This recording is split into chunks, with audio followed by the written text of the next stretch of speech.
TDP second list పై చంద్రబాబు జోరుగా కసరత్తు చేస్తున్నారు. టికెట్లు రాని వాళ్ళను బుజ్జగిస్తున్నారు. వాళ్ళను తన నివాసానికి పిలిచి మాట్లాడుతున్నారు. రేపు టీడీపీ రెండో లిస్ట్ విడుదలయ్యే ఛాన్స్ ఉందంటున్నాయి పార్టీ వర్గాలు.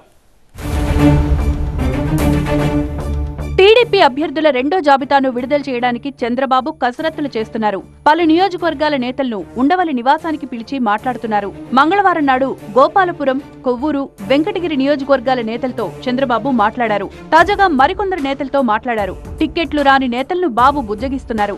50 అసెంబ్లీ, 17 లోక్సభ స్థానాలకు అభ్యర్థుల ఎంపికపై చంద్రబాబు కసరత్తు జరుపుతున్నారు.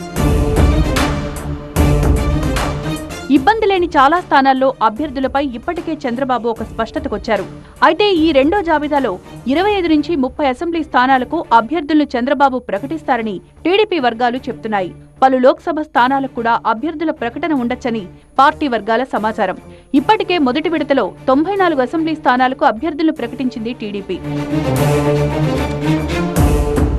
ఇక రాష్ట్ర హితం కోసమే జనసేన, బీజేపీతో పొత్తు పెట్టుకున్నామన్నారు టీడీపీ అధినేత చంద్రబాబు. రాష్ట్రాభివృద్ధికి కేంద్రం సహకారం కూడా చాలా అవసరమన్నారు ఆయన. సీట్ల విషయంలో ఇచ్చిపుచ్చుకునే ధోరణితో ముందుకు వెళ్తున్నామన్నారు. టిక్కెట్లు రాని వారికి అధికారంలోకి రాగానే పదవులిచ్చి ఆదుకుంటామన్నారు చంద్రబాబు. అందరం కలిసి సమిష్టి బాధ్యత కింద తీసుకుని ఈ పొత్తుల్లో సీట్లు కూడా షేర్ చేసుకున్నాం.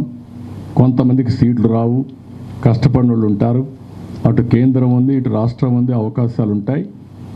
కానీ అందరి బాధ్యత మాత్రం రాష్ట్రాన్ని కాపాడాలనే ధ్యేయంతో ముందుకు రావాలి. టీడీపీ రెండో జాబితా విడుదల కానుండడంతో ఆశావాహుల్లో గంట గంటకు ఉత్కంఠ పెరిగిపోతోంది.